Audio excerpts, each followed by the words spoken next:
Hello and welcome. You're watching First Take. I'm Shweta Kothari. With me, Suyash Maheshwari. Suyash, good afternoon. Hi. Let's quickly run our viewers through how markets performed.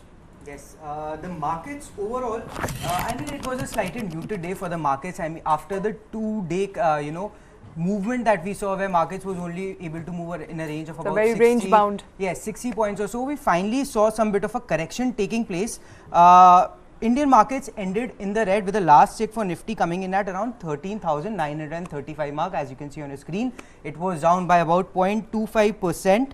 Sensex on the other hand ended about 0.22% lower, below the 65,000 mark by about 180 points. The mid-cap 100 was the outperformer today. The index closed above the 40,500 sort of levels, whereas the small cap index, Shweta, which is in fact the only index between the large cap, mid cap and the small cap index to have scaled a new time high in this recent run up, saw some bit of a profit booking take place and it snapped out of its 5-day winning streak to end lower. But overall, it's just about 100 points shy of its all-time high levels. Okay, I want to come to details. I know you want to talk about details. We'll also have a guest joining us, but let's quickly get into the big story of the day. That is the Adani Port results that we've been talking about. Results came out just about a couple of hours ago. How are numbers looking like?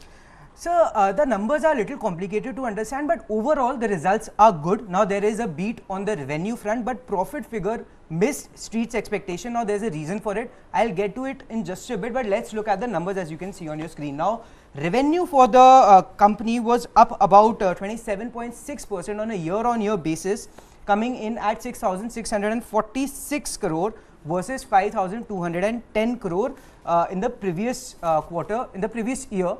Whereas on a sequential basis, we saw revenues rising by about 6%. Now, net profit, however, which was a miss from street's estimates, came in at around 1.37% higher on a year-on-year basis. Net profit stood at about 1,761 crore in September quarter versus around 1,737.81 crore in the year-ago period. On a sequential basis, profit declined by about 17%. Now, there is a reason for this decline.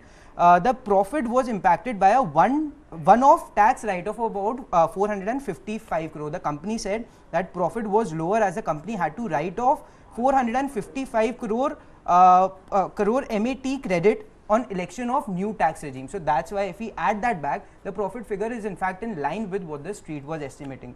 As you can see, EBITDA saw a EBITDA, which is earnings before interest, tax, depreciation and amortization, a proxy for operating profit, not exactly operating profit. It jumped by about 35%, coming in at 4,054 crore for the quarter gone by versus 3,005 crore in the year ago period. Margins expanded by a whopping 330 basis points for the company, coming in at 61% versus 57.7% in the year ago period. Now, let's also look at the stock, how it performed. Absolutely, and I remember speaking about Adani Port stock, because that stock has outperformed its peers in Adani, bouquet of stocks, the only stock that is in fact continuing to give positive returns. Yes, Shweta, you're absolutely right. Adani Ports and Adani Power are the only two stocks that have actually given positive returns since the Hindenburg report came out in January 24th. Now, the stock was opened in the green, was trading marginally lower throughout the day. But as I said, this profit figure, I think that disappointed the street, and as a result, the stock ended about 1.55% lower for the day, and it was among the top losers in the Nifty pack. However, the stock has been a relative outperformer if we look at the Adani stable of stocks. In the last 6 months, it's up almost 17% or so. Year to date, however, because of this, because of the report and the subsequent decline that we saw, the stock is down about 2% just in 2023. Let's also look at what the brokerages are saying. Motilal Oswal recently, last month came out with a buy call on the stock. It has a target price of about 1,010, which implies an upside of about 25% from current levels. ICICI Direct also has a buy call on the stock with a target price of about 900, implying an upside of about 12% on the stock from current levels. All right, that is as far as Adani Port is concerned. Mixed results there is, I think, our analysis here at NEWS9. But let's shift back to markets. Rohit Srivastava, founder Strike Money Analytics India Charts, joining us here on the show. Rohit, Good to have you back. Thank you for taking time out. Let's begin by understanding what's happening with the markets. Currently range bound, not a lot of exuberance, beating the otherwise exuberance that we are seeing around us given Diwali. Well, at least the good news is we have picked up a bit from the lows. We may not have gone back to the highs in the Nifty, but the small cap index has definitely hit the all-time high. So we are seeing some increased participation. The good news is that sentimentally, the market got very, very oversold, and that creates some room for this up move to continue for a while. So it may not have ended, even though I think there are risks from the long-term perspective, given whatever is happening in the US.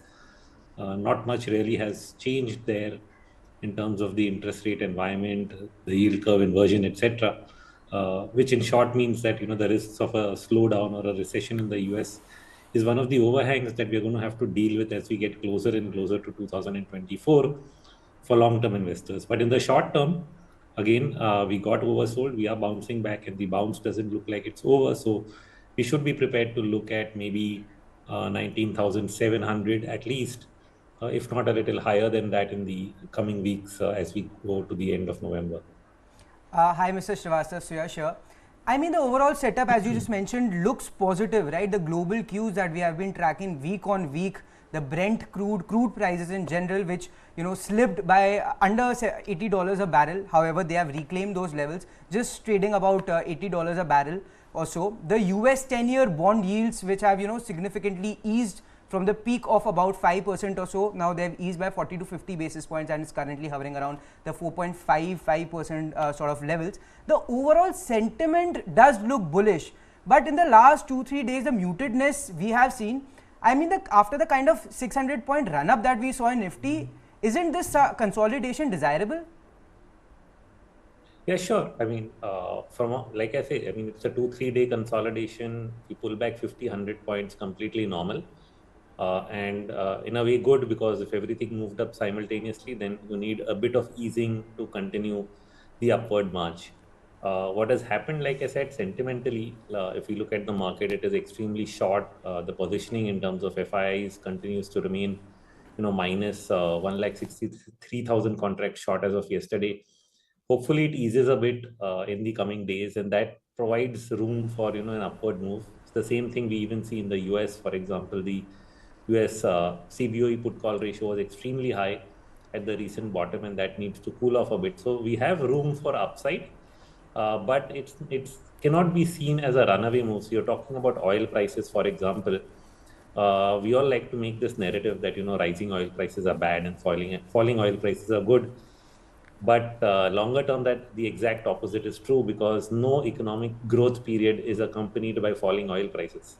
Whether you take 2001 to 2008, which was a bull market, you have oil prices going up simultaneously.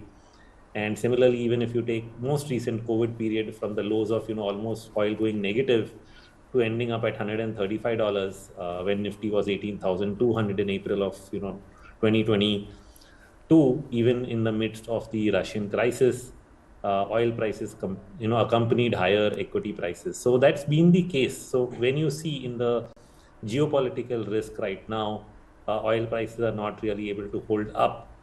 What it's really signaling is a weakening economic environment, which is happening in the backdrop of what equity prices are doing in the front. So that is the real concern, that this weakening economic environment, will it play on equity prices eventually, is the concern once we go into 2024.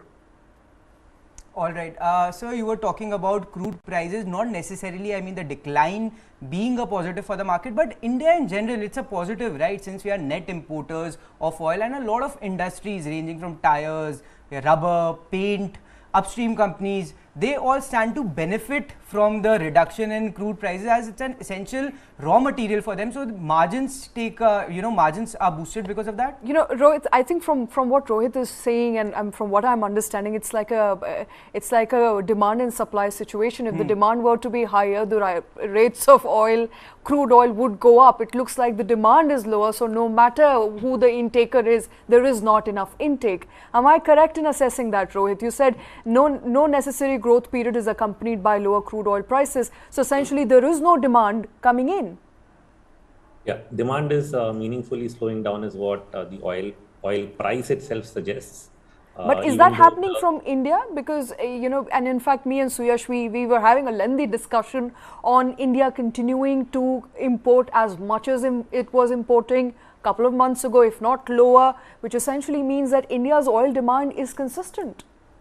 No, so of course, when we are looking at oil prices, we are talking about oil in dollar terms, which is really global demand. We are not really talking about India in specific. India has been the outlier.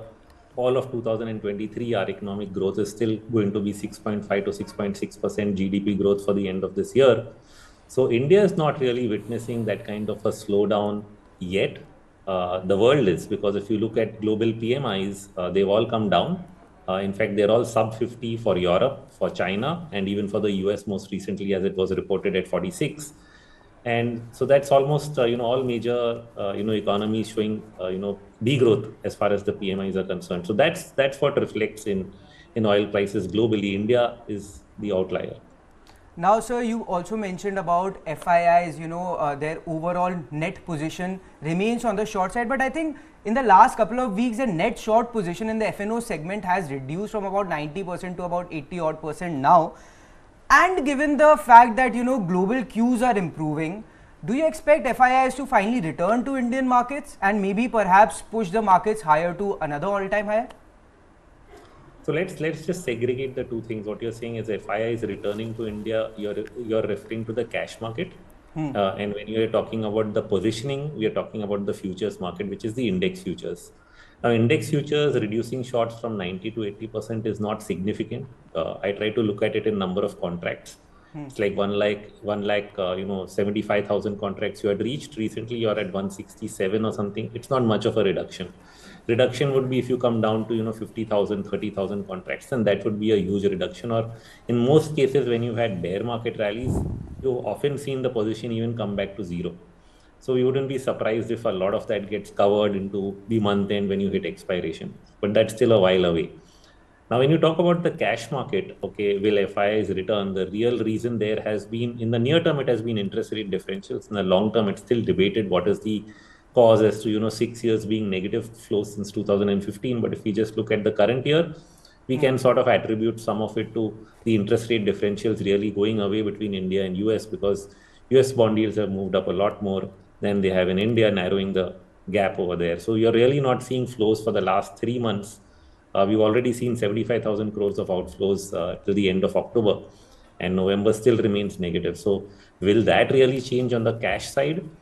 I think very, very hard to say in the current environment. I would doubt it, because I don't think these differentials in interest rates at least are going away in a hurry. So we don't really see the cash side improving in terms of flows, and that's in fact one reason why your currency remains on the edge, right? We are stuck at 83.5 for several days now. It's not strengthening. The currency is not strengthening, and it's on the edge of breaking away to much weaker levels, which fortunately has not happened, but it's something that we can't really rule out. So before we move on to Indian markets, I have one final question on the global markets. Now, US Federal Reserve Chairman Mr. Jerome Powell is due to speak tonight, and the markets lately at least have been highly reactive to comments coming out of Mr. Powell, especially trying to take cues what will be his stance, or what will be the Fed's stance as far as monetary policy is concerned. In today's speech, what will you be tracking, sir? Is there a scope that the dovish commentary that we saw coming out from the Fed chair last time around, is that expected to turn slightly hawkish? And I think a $1 million question for everybody: when are we expecting the rate cut? That much awaited rate cut, higher for longer, is that going to be the narrative yet again? Yes, it looks very much like it's going to be higher for longer. Even in his last meeting, I think the market read a lot more into it than what he really said, because he kept reiterating that it's too early to even talk about rate cuts. First, we have to think about whether we got to pause, then we got to think whether we need to stay here. He gave that long explanation, but the market has still read into it that they're not going to be able to continue to raise rates at least, and that was taken as a positive, because a lot of the economic data, see, that's what is really playing on the mind of the market, is the economic data is beginning to weaken, And the weakening economic data is making the market confident that the Fed will not be able to pull off what it's really saying, which is leave rates higher for longer. Now, this is a catch. So what we really want to hear from the Fed is whether they really have the intent of doing what they're saying, because if they do leave rates higher for longer in the face of a weakening economic environment, then the economic environment only weakens further. So that's not good news, which means then you're again stepping the brakes onto the risk of a recession. So I think that's the real issue. And if he doesn't back off from that stance, the markets can eventually take it negatively. And the way we'll actually try to take cognizance of that is by looking at whether the yield curve is staying inverted or it's starting to steepen. That's the first sign that the market is getting nervous about the recessionary conditions. All right, a difficult position to be in, not very positive economic indicators there coming in at a time when rates are also at an all-time high. We will of course keep tracking those details, but let's also take a look at some of the sectors that we're tracking. Yes, Shweta. So let's talk about Nifty Bank first. A very interesting session for the index, since it has been a relative outperformer. The index was able to break past that technical resistance that we have been seeing at around 43,800 levels or so, was able to move about 70-80 odd points higher from that. But then we saw some bit of a correction, and the index finally settled about 200-250 points shy of that day's high. However, it is still holding above that 20-day moving average and the 200-day moving average. So overall, the outlook, at least from a technical standpoint, looks bullish. I want to also touch on the pharma pack. I mean, we have seen a good bit of an outperformance from the pharma pack, ended on a flattish note, sir. And also looking at the charts, I mean, the Nifty Pharma Index looks poised for a technical breakout. The results more or less were a mixed bag, but the commentary as far as the US business goes has been bullish. The demand is there. Can we expect Nifty Pharma to perhaps rally from here on? Rohit? Yeah, I would think so, because, when we are talking about all these potential risks, one of the things that asset managers start doing is adding to their defensive positions, and which is why you're actually seeing strength in the pharma index. I think money allocation to pharma is going to continue. The sector is showing a relative outperformance in the near term compared to many others.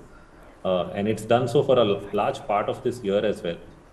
So yes, I think if there is any place to hide in terms of relative performance, that is at least a sector that falls less or even better could actually outperform on the way up, it's likely to be the pharma sector.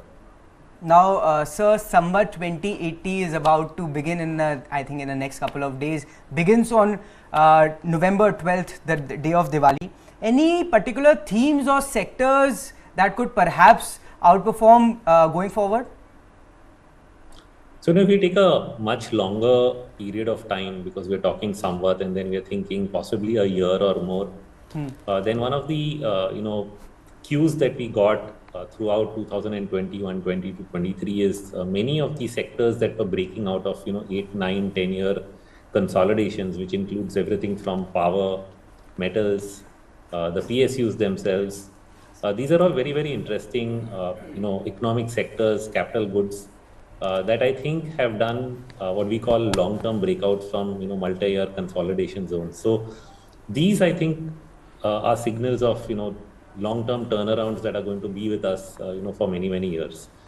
All we actually look for is the opportunity to be able to enter them at better levels. So whenever risks show up and something happens, the markets react. That gives us a better entry point. We've seen a pretty substantial rally, I think, in these segments over the last couple of years and even in the last couple of months.